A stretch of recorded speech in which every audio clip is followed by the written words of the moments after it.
Welcome சக்ஸி cook and life style. Hi friends, எல்லோரும் எப்படி இருக்கீங்க? நம்ம இன்னைக்கு பார்க்க போகிற ஸ்வீட் ரெசிபி என்னன்னு பார்த்தீங்கன்னா நீங்களே கெஸ் பண்ணிப்பேன். கேசரி தாங்க பார்க்க போகிறோம். ஃபங்க்ஷன்னாலும் சரி, நம்ம வீட்டுக்கு கெஸ்ட் வந்திருக்காங்க, சீக்கிரமாக ஒரு ஸ்வீட் பண்ணணும்னு நினச்சிங்கன்னா நம்ம உடனே செய்ய நினைக்கிறது கேசரி தாங்க. கேசரி எப்படி பண்ணலான்றதை நம்ம பார்க்கலாம் வாங்க ஃப்ரெண்ட்ஸ். கேஸ் ஆன் பண்ணிக்கோங்க. ஆன் பண்ணி அது மேலே ஒரு கடாய் வச்சு மீடியம் டேபிள் ஸ்பூன், ஒரு 3 டேபிள் ஸ்பூனுக்கு நான் வந்து கீ விட்டுருக்கேன். இது எதுக்குன்னு பார்க்குறீங்களா? இது வந்து முந்திரி பருப்பும் கிஸ்மிஸ் பழமும் நம்ம அதில் லைட்டாக எண்ணெயில் வந்து வறுத்தெடுக்கிறதுக்கு தாங்க நான் இந்த கீ இப்போ யூஸ் பண்ணுறேன். இப்போ வந்து நெய் ஊற்றிருக்கிறோம். நெய் வந்து சூடாகிறதும் நம்ம என்ன பண்ணிக்கலாம்னா, எடுத்து வச்சிருக்கிற கிஸ்மிஸ் பழத்தை நம்ம வந்து அதோட சேர்த்து பால் சைஸ் வரது அளவுக்கு நம்ம என்ன பண்ணிக்கலாம்னா ஃப்ரை பண்ணி எடுத்துக்கலாம்.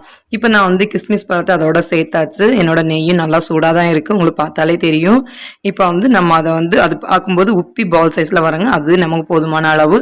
நம்ம வந்து இப்போ எடுத்து ஒரு பாத்திரத்தில் மாற்றி வச்சுக்கலாம். இப்போ எல்லா கிஸ்மிஸ் பழம் நம்ம எடுத்தாச்சு. அடுத்தால பார்த்தீங்கன்னா எடுத்து வச்சிருக்க முந்திரி பருப்பு நம்ம அதோட சேர்த்து பொன்னிறம் வருது வரைக்கும் நம்ம வந்து வறுத்து எடுத்துக்கிடலாம் ஃப்ரெண்ட்ஸ்.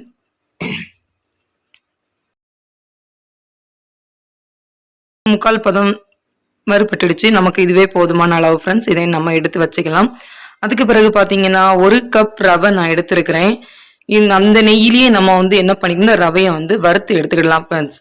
எக்ஸ்ட்ரா வந்து நம்ம வந்து நெய் எதுவும் ஆட் பண்ணணும்னு தேவையில்லை. அந்த நெய்யிலே நம்ம வந்து நீட்டாக பொன்னிறம் வர்றது வரைக்கும் நம்ம வந்து நல்லா வறுத்து எடுத்து வச்சுக்கலாம்.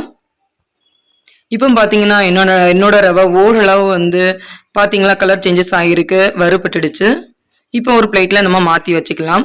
இப்போ அதே கடாயில் நம்ம வந்து 1 கப்பு ரவைக்கு 3 கப்பு தண்ணி செய்யலாம். ரவைக்கு ஏற்கனவே நிறைய தண்ணி எடுக்குன்றது உங்களுக்கு எல்லாத்துக்குமே தெரிஞ்சது தான். இப்போ பார்த்தீங்கன்னா நான் வந்து 2.5 கப்பு தண்ணி விட்டுருக்கிறேன். இந்த 2.5 கப்பு தண்ணி விட்டு கொஞ்சம் நல்ல கொதி வந்த பிறகு பார்த்தீங்கன்னா இப்போ பார்த்தீங்கன்னா ஓரளவு என்ன கொதி வந்துடுச்சு. இப்போ நம்ம வறுத்து வச்சிருக்கிற ரவை அதோட சேர்த்து கெட்டி ஆகாமல் கொஞ்சம் கொஞ்சமாக விட்டு நம்ம வந்து மிக்ஸ் பண்ணி எடுத்துக்கலாம். இப்போ பார்த்தீங்கன்னா நான் வந்து ரவை எல்லாம் கொட்டியாச்சு. அதை வந்து கெட்டி ஆகாமல் கைவிடாமல் மெதுவாக மிக்ஸ் பண்ணி எடுத்துக்கோங்க. மீடியம் ஃப்ளேமில் வச்சு நீங்கள் வந்து இதை மிக்ஸ் பண்ணி எடுங்க.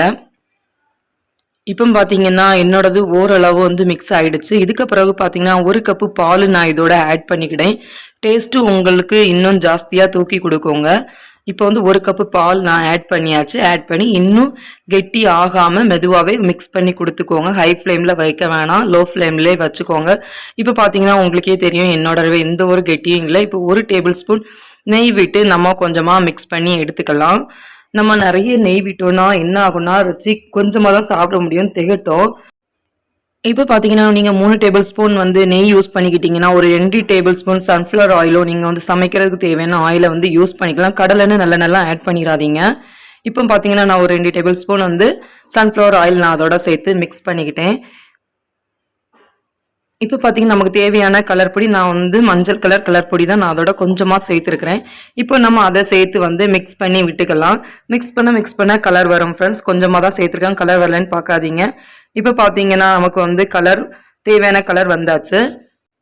கேசரிக்கு ஃப்ளேவர் வேணும்னு நம்ம நினைப்போம். அதனால என்ன பண்ணிக்கலாம்னா உங்கள்கிட்ட வந்து ஏலக்காய் பவுட்ரு இல்லைன்னு நினச்சிங்கன்னா கொஞ்சமாக சீனியை மிக்ஸி ஜாரில் எடுத்து ஒரு 2 ஏலக்காய் போட்டு அதோட சேர்த்து ஒரு அடி அடித்து எடுத்துக்கோங்க.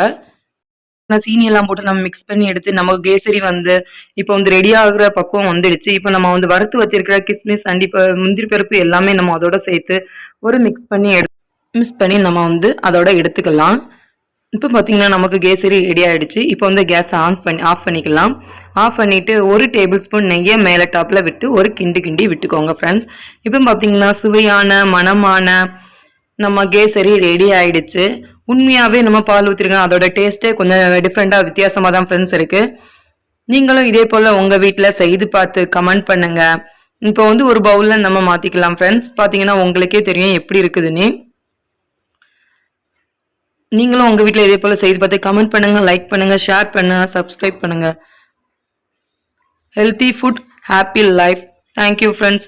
இன்னொரு டிஷ் மூலமாக உங்களை சந்திக்கிறேன். உங்கள்கிட்ட விடைபெறுவது உங்கள் தோழி.